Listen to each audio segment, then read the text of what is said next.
अखंडमंडलाकारं व्याप्तं येन चराचरं तत्पदं दर्शितं येन तस्मै श्रीगुरुवे नमः। अज्ञानान्धस्य लोकस्य ज्ञानाञ्जनशलाकया चक्षुरुन्मीलितं येन तस्मै श्रीगुरुवे नमः। हमारे सभी पाठक, दर्शक, मित्र, गुरुजन, आचार्य आदि सभी महानुभावों का हम इस अंक में हार्दिक स्वागत समादर करते हैं। मित्रों, वासना शीर्षक से बुद्ध सूक्त के तृतीय चतुर्थ खंड में आए हुए सद्गुरु भगवान श्री मायानंद जी चैतन्य, इनके सूक्तियों का हम अवलोकन कर रहे हैं। इसके पूर्व में हमने देखा कि किस तरह वो जो जीवात्मा है, शरीर छोड़कर जाने वाला, वो किसी के सिद्धांत पे बैठकर पुरुष के यानी वीर्य द्वारा माता के गर्भ में स्थापित होता है और उस तरह पुनः उसका पुनरपि जननम पुनरपि मरणम ये चक्र शुरू ही रहता है और इसका मूल कारण है वासनाएं। आइए वासनाओं के विषय में और आगे अधिक जानकारी प्राप्त करते हैं। सद्गुरु भगवान श्री मायानंद जी चैतन्य कहते हैं कि वासना के शरीर धारण क्रिया के नियमानुसार ही एक स्थान में एक ही अन्न संयोग द्वारा अनेक वासनाएं प्रवेश करती है और उस योनि के गर्भस्थान के नियम के अनुसार जन्म को प्राप्त होती है। प्रयाण समय में जिस रूप का चिंतन और ग्रहण करके प्रयाण किया हो यानी प्राण छोड़ा हो, उसी रूप से जन्म पाता है। वह वासना उसी रूप में संचार करती है अथवा वही देह धारण करती है, यह इसका आशय नहीं है। वह उसी रूप से जन्म को प्राप्त होती है और ज्ञान युक्त हो जाने पर मुक्त होती है। उदाहरणार्थ, ब्राह्मण वर्ण के गुरु के रूप का चिंतन तथा ग्रहण करके वासना देह छोड़ जाए तो वह ब्राह्मण वर्ण से जन्म पाती है और वहाँ मुक्त होती है। श्री कृष्ण जी ने सर्वधर्मान परित्यज्य इस तरह से इष्ट रूप के ध्यान का फल कथन किया है, वह इसी उद्देश्य से है। अन्नात् भवन्ति भूतानि, अन्न से भूत निर्माण होते हैं और अन्न संज्ञा से वनस्पति, मांस आदि सभी खाद्य वस्तुओं का सिद्धांत का ऑर्गेनिक मैटर बोध होता है। देह छोड़ते ही जिस रूप के अध्यास से वासना बाहर निकलती है, उसी रूप का ग्रहण अन्न द्वारा तत्काल करने लग जाती है। अर्थात अन्न द्वारा उसी समय से उस रूप के अध्यास से वह पुरुष देह में प्रवेश करके वीर्य रूप से स्थूल स्वरूप धारण करती है और अनंतर गर्भ रूप से स्त्री देह में वृद्धिंगत होकर यथा समय जन्म को प्राप्त होती है। प्रकृति नियमानुसार जीव के मृत्यु समय में उसकी सूक्ष्म वासना अर्थात लिंग शरीर आगामी स्थूल शरीर रचना के साहित्य पर आरूढ़ हुए बिना प्रथम अर्थात इस चालू स्थूल देह का त्याग नहीं करती, क्योंकि स्थूल के बिना सूक्ष्म नहीं रहता और रहना संभाव्य नहीं है। यह प्रत्यक्ष स्वानुभव से सिद्ध हो चुका है, उसे बदल नहीं सकते। प्रत्यक्ष स्थूल शरीर पूर्णतया तैयार होकर विश्वाकाश में उसका प्रवेश होने के अनंतर कर्तव्य करने का समय उपस्थित हुए बिना जीव अर्थात लिंग शरीर भावना वासना को कुछ भी करते नहीं बनता। स्थूल शरीरोत्पत्ति के प्रकृति नियमानुसार देखा जाए तो प्रश्नों के उत्तर देने वाला व्यष्टि रूप व्यक्ति जीव वासना यंत्र द्वारा निर्माण नहीं हो सकता और न वह जीव चैतन्य रहित यंत्र में प्रवेश कर सकता है, यह सिद्ध होता है। लिंग शरीर 17 तत्वों की वासना रहने के कारण मांसाहारी व शाकाहारी इत्यादि भेद वासना में नहीं है। वासना के द्वारा उस देह में जीव प्रविष्ट होता है। स्त्री का पुरुष या पुरुष की स्त्री बनने में वासना को प्रकृति नियम के अनुसार मध्यमावस्था में नपुंसकत्व प्राप्त होता है। वासना में स्त्री पुरुष भेद नहीं है, क्योंकि कारण शरीर क्षर प्रकृति का कार्य है। पुरुष की वासना यदि स्त्री रूप धारण करने की हुई तो वह प्रथमतः नपुंसक होती हुई फिर स्त्री देह धारण करती है। सूक्ष्म शरीर उसका नाम है जो दिखना संभाव्य नहीं है, वह 17 तत्वों की केवल वासना है। अतः स्वप्न में या जागृति में भी दिखना संभाव्य नहीं। जागृति और स्वप्न में संधि काल जितने समय का होता है उतना ही समय वासना का स्थूलीकरण प्रारंभ होने के लिए लगता है। क्षर गति अखंड है, इसमें स्थूल के बिना सूक्ष्म रह नहीं सकता। कम या अधिक इंद्रियों का भेद वासना में नहीं है। प्रकृति के नियमानुसार वासनोद्भव के साथ गुण तत्व द्वारा अंत में पृथ्वी उससे 4 खानी होती है। पूर्व खानी उत्तर खानी का अन्न है। अन्न से क्रमशः जीव के अनंत आकार प्रकार बनते रहते हैं। झाड़ जीवों में है, पत्थर नहीं। जहाँ मन बुद्धि तथा अहंकार होगा वहाँ ही वासना जाएगी। व्यष्टि रूप वासना ग्रह तारका आदि नहीं बन सकती। भिन्न भिन्न योनियों में जन्म धारण करते हुए भी वायु रूपी वासना का रूपांतरण नहीं होता, केवल वासना अनुसार वैसा भासता है। विद्या धन आदि सबकी वासना और कर्मानुसार प्राप्ति होती है। यह प्रकृति गुणों का कार्य है, परमेश्वर से इनका संबंध नहीं है। वासना से दैव आधिदैविक प्रारब्ध भाग्य सब है। वासना मिटाना नहीं है, जहाँ जाए वहाँ व्यष्टि स्वरूप से हटाकर समष्टि स्वरूप से मिलाना है। वासना रहित अवस्था में मानना न मानना नहीं रहता। एक वासना के बिंदु में सब विश्व है। वासना सुंदर हो तो आगामी जन्म में उपयोग में आती है।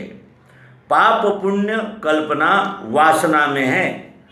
वासना गति की तीव्रता के अनुसार इस जन्म के पश्चात अमुक जन्म होगा, यह तत्वतः जाना जा सकता है, भविष्य दृष्टि से कहा नहीं जा सकता। वासना को मुक्ति का अनुभव मनुष्य देह रूपी स्थूल शरीर में प्राप्त होकर देह संस्कार अर्थात प्रारब्ध समाप्त होते ही वह तद्रूपता को प्राप्त होती है। वासना से उत्पन्न हुए पुरुषार्थ में स्थायी आनंद नहीं होता। अहंकार नष्ट होता है तभी वासना क्षय होता है। क्षरों का व्यष्टि रूप वही वासना, जब वह समष्टि में मिल जाती है तभी मुक्ति होती है। आत्मरूप से च्युति वही वासना में शांति नहीं रहती। सद्वस्तु प्राप्त होते ही सब वासनाएं मिट जाती है। वासना के कारण पुनर्जन्म होता है। मनुष्य शरीर का मृत्यु होने पर जिस वासना ने शरीर लिया है वही वासना रूपी लिंग शरीर फल भोगता है। वासना रहित स्वरूप विश्व है। हर एक वासना निजी खाने के अनुसार सिद्धान्न की ओर आकर्षित होती हुई उसी पर जमती है।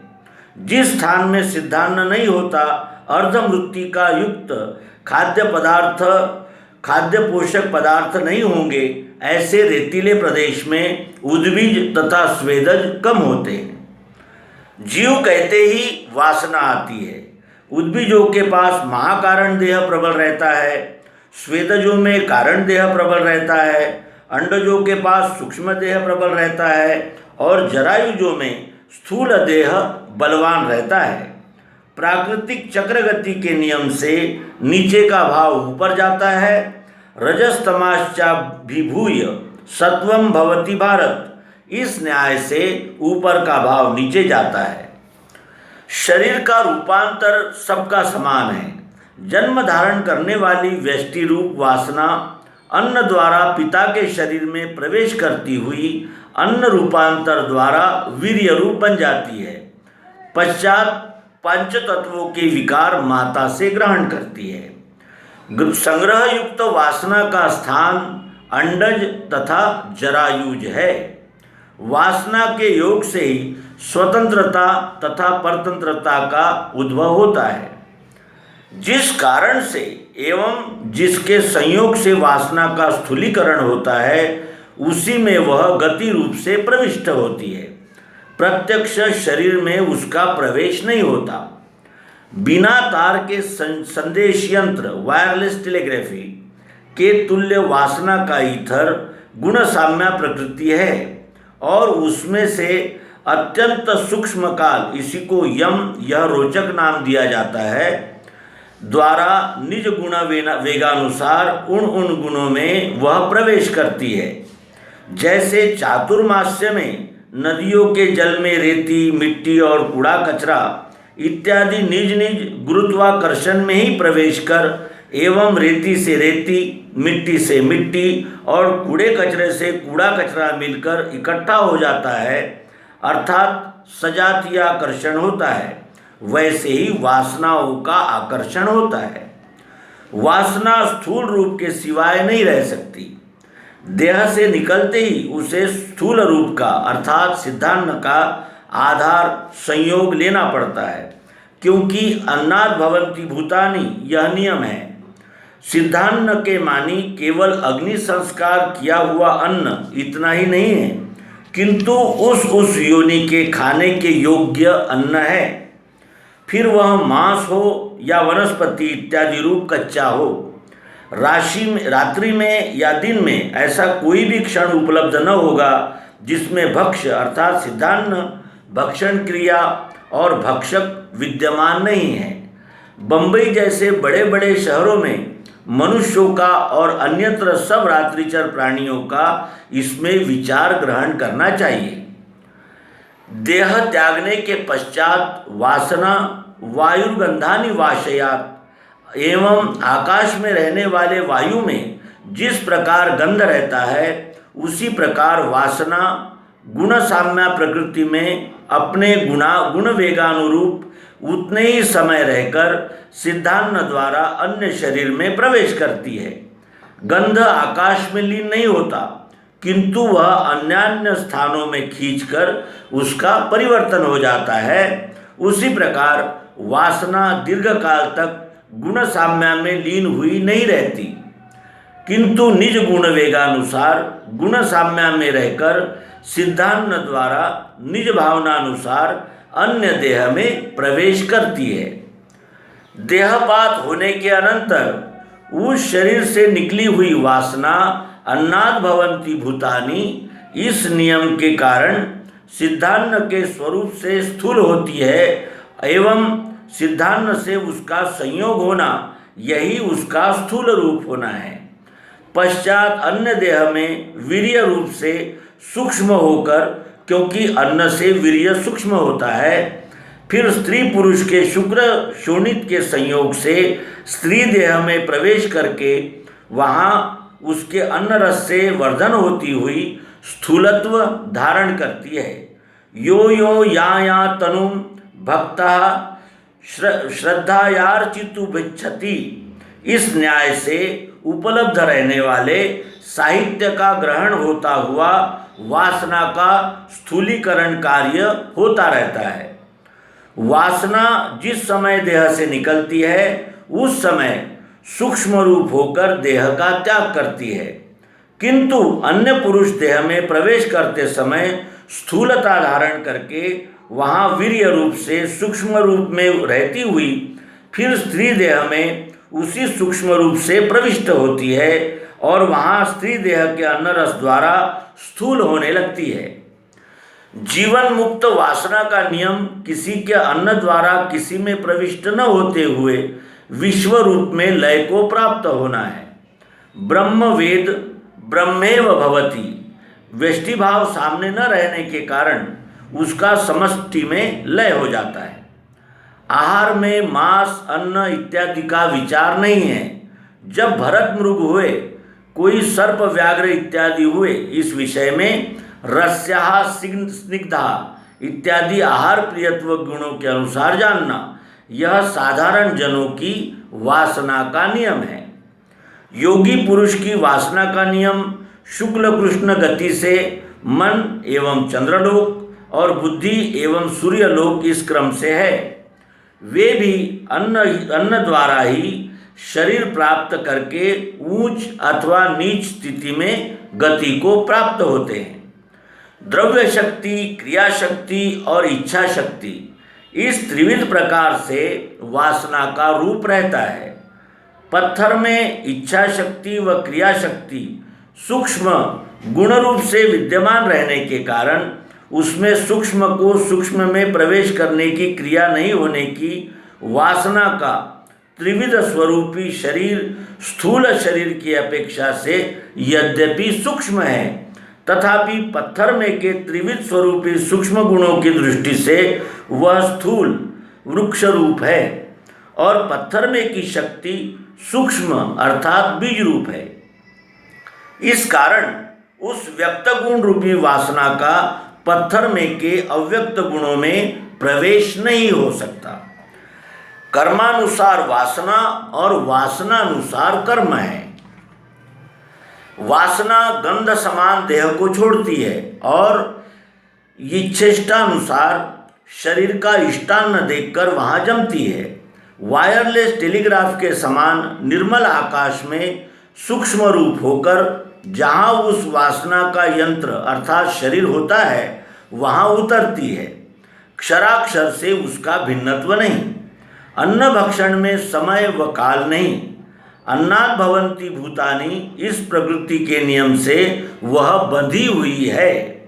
उदाहरण, चौमासे में महानदियों के पूर्व में मिट्टी, कूड़ा, रेती इत्यादि पदार्थ रहते हैं, परंतु मिट्टी में मिट्टी, रेती में रेती, इस प्रकार स्वभावानुकूल गुणों में सजातीय स्नेहाकर्षण के नियम से अपने आप जहाँ के तहाँ जमा हो जाते हैं। सब वीर्य वासना रूप नहीं होता। सब वीर्य वासना रूप नहीं होता। वासना बीज अल्प परमाणुओं के साथ जाता है। स्वकर्मानुसार कुछ कुछ वासनाएं स्वप्न में गिर जाती है, कुछ रोग से नष्ट हो जाती है, कुछ 1 महीने से 6 महीने तक गर्म होकर पतन होती है और कुछ पतन होने वाली अल्प संस्कार की वासनाएं ब्रह्मचारियों में जाती है।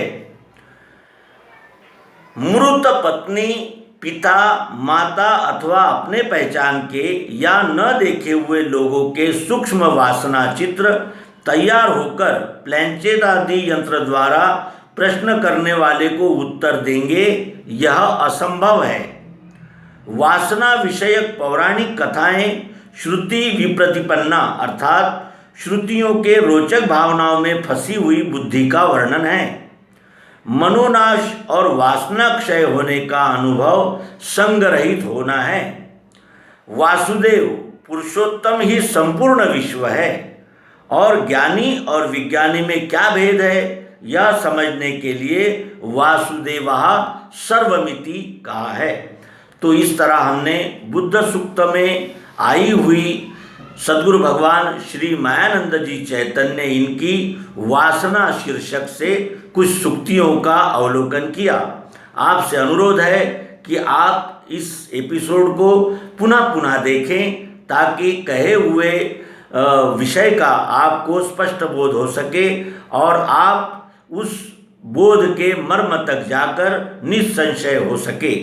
तो मित्रों, हमारे मित्रों को ये वासना शीर्षक से दी हुई मालिका कैसी लग रही है और आप अध्यात्म विश्व विज्ञान यूट्यूब चैनल पर और किन विषयों पर बुद्ध सूक्तियों का प्रस्तुतिकरण चाहते हैं, इस विषय में हमारा मार्गदर्शन करेंगे।